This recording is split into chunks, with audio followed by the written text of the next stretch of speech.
Pedro di ay mabuot sa ganghan sa langit? Dili oy. Kaklaro ana sa 1:14-16 mitubag si Jesus kaniya, ako ang dalan, ang kamatuoran ug ang kinabuhi. Walay makaadto samahan kun dili pinaagi kanako. Tanawa dili lagi si Pedro. Niya ba Juan 15:5 kay kun wala ako, wala kamoy arang mahimo. Tinaw kayo no.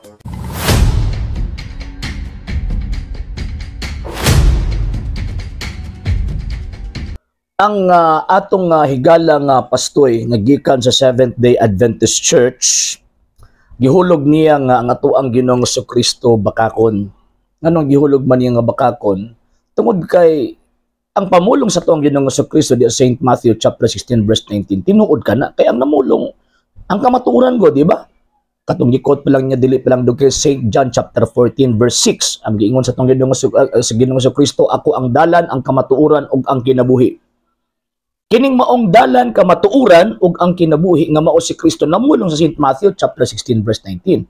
That I will give you the keys of the kingdom of heaven, whatsoever you shall bind on earth shall be bound in heaven, whatsoever you loose on earth will be loose in heaven.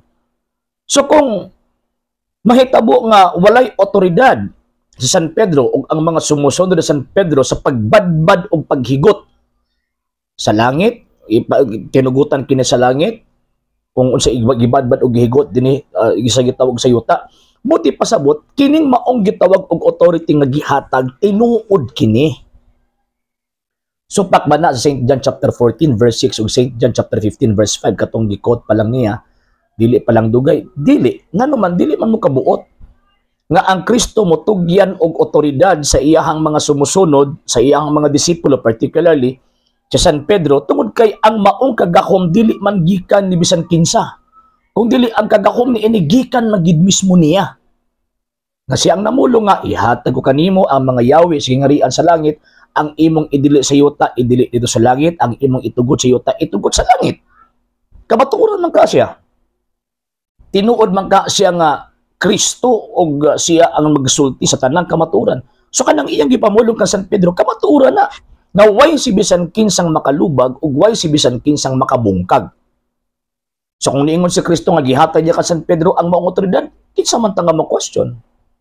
Kinsa man ning mga pastoy sa Seventh-day Adventist nga mo-question ni anang maong gitawag og butanga?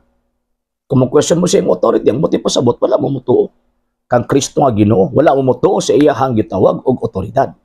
Number 2, kana magong St. Matthew chapter 16 verse 19, based sa ako ang observation og understanding sa interpretation ni Pastoy, gihimo niyang literal nga si San Pedro mo badbad, mo abre, mo dili. Figurative ka na. Nga ang buti pasabot, gitagaan niyag authority sa San Pedro to exercise, to practice sa pagdeklara sa gitawag og pagtuo, and at the same time sa paghimo og pag-implementar og disiplina. Unya, kanang authority nga gisgutan sa St. Matthew chapter 16 verse 19, nga gihuptan solely ni San Pedro og sa iyahang gitawag og mga sumusunod, always na subject sa authority ni Kristo. O always na subject sa mandato nga gihatag ni Kristo didto nila. Unsa man ang mandato nga gihatag ni Kristo kang San Pedro og sa tawag ining mga sumusunod, na kung diin si bisan kinsa nga mopuli ni anang maong gitawag og chair, ni anang maong gitawag og authority, same mandate ang ilang sundan. Unsa man na? To defend the faith, to preserve the faith, and to transmit the faith. Panalipdan nila ang pagtuo nga gikan kang Kristo, ilang i-preserve ang pagtuo nga gikan Kristo nga walay dagdag, walay bawas. And number 3, ilahang tawag ilang i-transmit, ilang ipasa. So kining maong gitawag og tulo ka gitawag og mandato, diha nagasukad, diha nagabase ang authority nga gisgutan dinha sa St. Matthew chapter 16 verse 19. So kanang giingon ni Pastoy nga klaro daw ko no, dili daw ko no si Pedro, gihimo yung bakakon ng Kristo. Di ba? Klaro daw ko no, kay ingon pa diya sa Biblia, St. John chapter 14 verse 6, si Kristo man ang dalan. Yes, tuo mi ana. Unya, makapugong di ka anang dalan og kamatuoran nga ihang ihatag na ang iyang otoridad dito kang San Pedro. Nya, supak doon na siya sa St. Matthew chapter 15 verse 5. Kaya ingon pa niya din na nga, kung wala mo, wala ko mahimo, sakto man na. Og bituo mi ni ana. Mo nang mituo mi sa otoridad ni San Pedro, nganuman kay kanang otoridad gikan kang Kristo. Kay kung di mi mudawat sa authority ni San Pedro o sa iyahang gitawag og mga sumusunod, tabla ra nga among gisadikoy. Ang mando sa Ginoo, ang mando ni Kristo, kadtong sugo ni Kristo na I will give you the keys of the kingdom of heaven. Whatsoever you shall bind on earth shall be bound in heaven. Whatsoever you loose will be loosed in heaven. Ano kini nga itong mga higala nga mga dili Katoliko, kung dili nila butang-butangan si Kristo, imuon nilang bakakon, blasphemous ba na? Na action or tawag inyong mga dali. Mga higala mga ison, ayaw mo pag, masakuan pa ba, kini nga itong mga higala nga mga dili Katoliko, kasi pangatake sa itong pagtuo, ayaw mo siya. Tuo mo na nila, mga impirno nga itong kalag. Tuo mo ni pastoya, ma-impirno nga itong kalag. Muna aron malangita, mo nang stikta sa teaching sa simbahan Katoliko, stikta sa pagtuo, na naay gitugyanan si Kristo na Pedro karong panahona to lead pagdumala ni ining maong gitawag og iyang mistikong lawas nga mao ang simbahan. Kung nito kag Kristo, tuo pag ka sa iyahang sumusunod, especially kanang sumusunod ni San Pedro. Kaya kung wala kay pagtuo ni anang mga tawhana, tablar nga wala nato gidawat ang authority sa tuong Ginoong Kristo.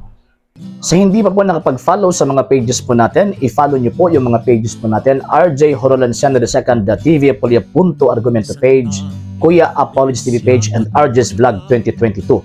And pwede rin po kayo mag-send po dyan ng Facebook stars. And also, sa atin po mga channels, sa hindi po nakapag-subscribe, i-subscribe po ninyo yung mga channels natin, The Lay Catholic, Apologist International Official, RJ Sano II TV, Kuya Apologist TV, and Barrio Kawayan Religious Forum. And pwede rin po kayo mag-send po dyan ng super sticker, super chats, and super thanks. And maraming salamat po sa mga kapatid at mga Katoliko na ulis pong tumutulong sa programa po natin. Maraming salamat po. Nang dahil po sa tulong at suporta po ninyo, ang programa po ito, until now, andito pa rin po sa social media. And until now din po, nangangailangan pa rin po tayo sa tulong at suporta po ninyo dahil wala po kami magagawa rito mga sir, mga ma'am, kung wala po yung tulong at suporta po ninyo. Sa gusto pong tumulong, sa gusto pong sumuporta, pwede po ninyong ipadala ang tulong at suporta po ninyo sa pamamagitan po ng ating mga account numbers dyan po sa ating pong screen. And pwede nyo po kaming i-message sa ating pong page kung via remittance po yung papadala po ninyo. Maraming salamat po in advance.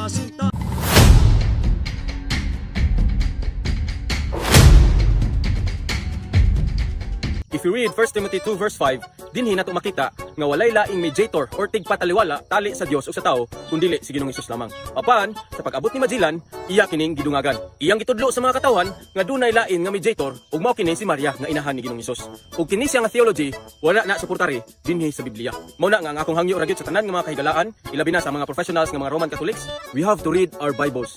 Nganuman aron dili ta mailad mga higala, dili ta maskam sa mga theology sa ato ang mga kadagkuan. Mao nang mubasa kita kay nakasalalay dinhi ang ato ang kaluwasan.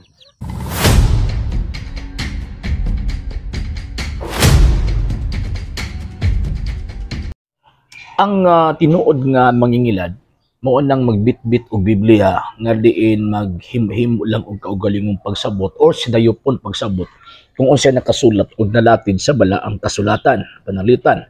Kinang Seventh-day Adventist gangkon-angkon nga sila tinuod pero dili man na or never gitudlo sa mga apostol nga naay Seventh-day Adventist.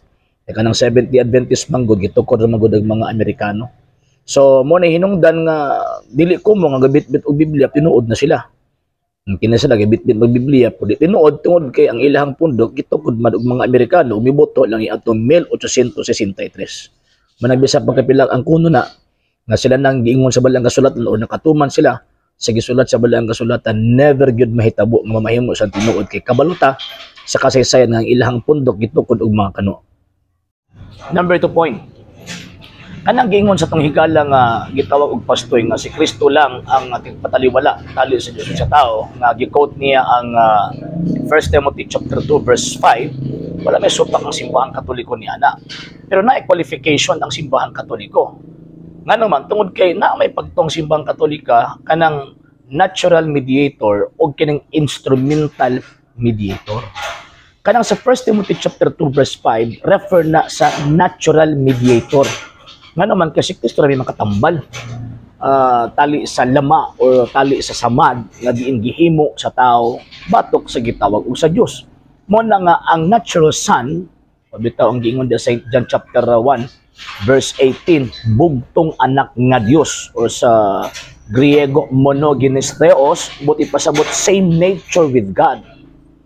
Same nature sa gitawag og Dios nga ato ang gitawag og gituuhan.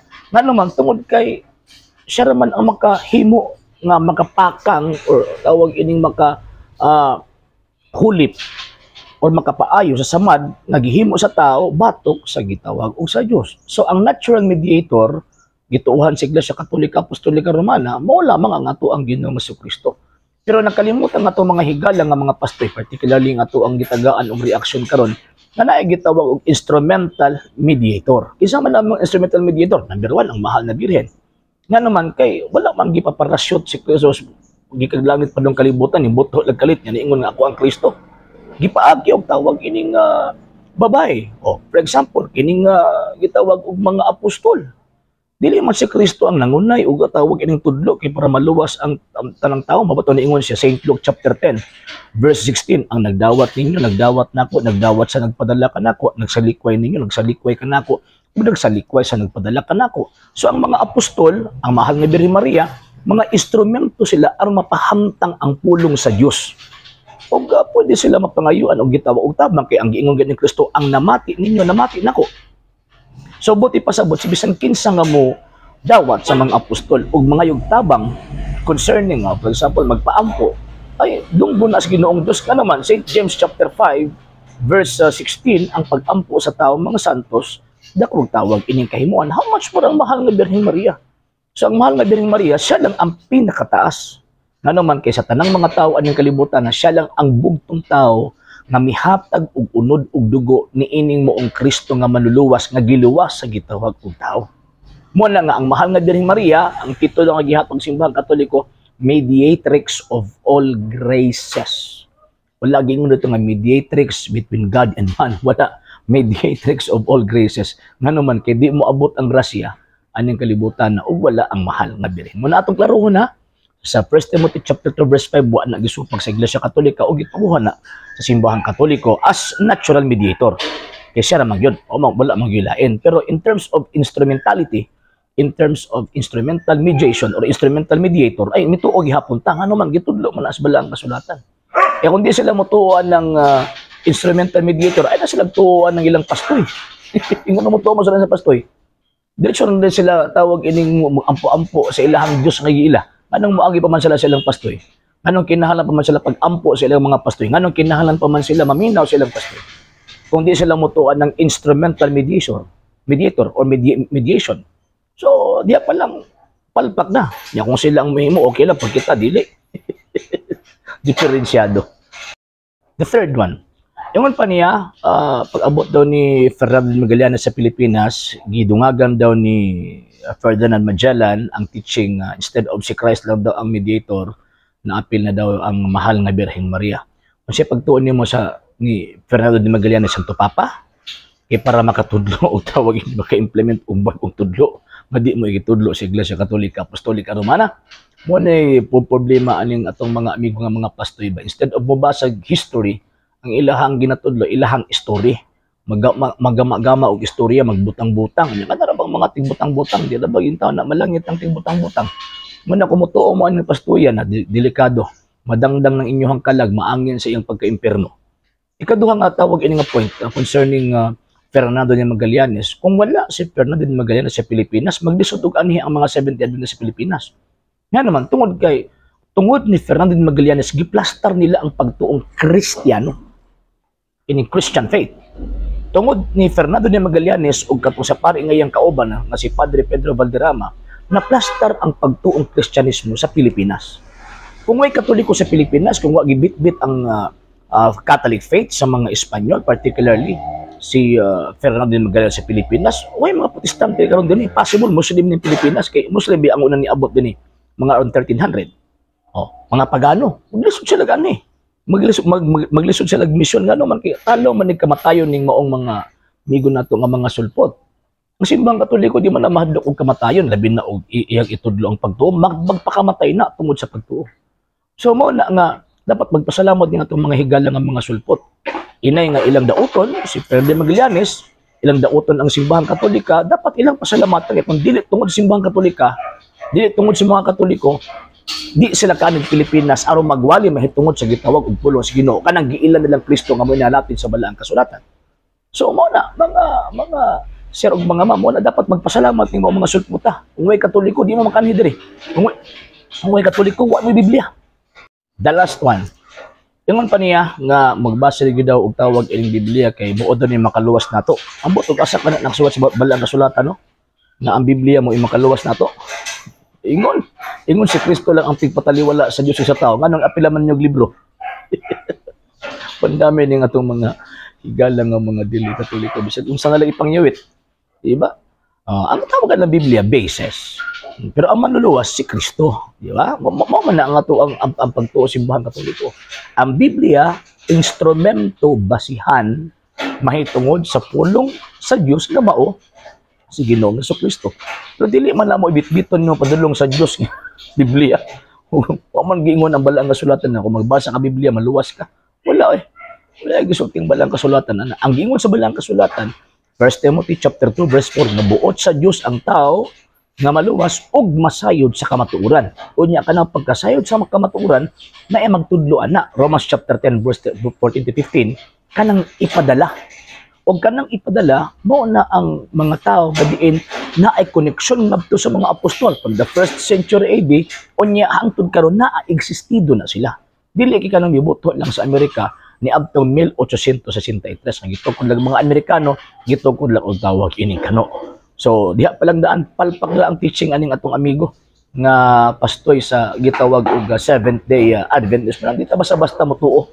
Komo kay nagbitbit og Biblia komo ni sulti sa balaang kasulatan, ilagikot lang balaang kasulatan, tinuod na sila, wrong. Tanawan ninyong kasaysayan ana. Ug sigurado ko, gawas sa Iglesia Katolika, Apostolika Romana, kanang mao mga punduka, gipangtukod og tao, ug kabalo ko kasi nagpaluyuan na ang yawa. Sa hindi pa po nakapag-follow sa mga pages po natin, i-follow niyo po yung mga pages po natin, RJ Horolansiano II, TV Apolia Punto Argumento page, Kuya Apologist TV page, and RJ's Vlog 2022. And pwede rin po kayo mag-send po dyan ng Facebook stars. And also, sa ating po mga channels, sa hindi po nakapag-subscribe, subscribe po ninyo yung mga channels natin, The Lay Catholic, Apologist International Official, RJ Sano II TV, Kuya Apologist TV, and Barrio Kawayan Religious Forum. And pwede rin po kayo mag-send po dyan ng super sticker, super chats, and super thanks. And maraming salamat po sa mga kapatid ko mga Katoliko na always pong tumutulong sa programa po natin. Maraming salamat po. Nang dahil po sa tulong at suporta po ninyo, ang programa pong ito, until now, andito pa rin po sa social media. And until now din po, nangangailangan pa rin po tayo sa tulong at suporta po ninyo dahil wala po kami magagawa rito mga sir, mga ma'am, kung wala po yung tulong at suporta po ninyo. Sa gusto pong tumulong, sa gusto pong sumuporta, pwede po ninyong ipadala ang tulong at suporta po ninyo sa pamamagitan po ng ating mga account numbers dyan po sa ating pong screen. And pwede nyo po kaming i-message sa ating pong page kung via remittance po yung ipadala po ninyo. Maraming salamat po in advance.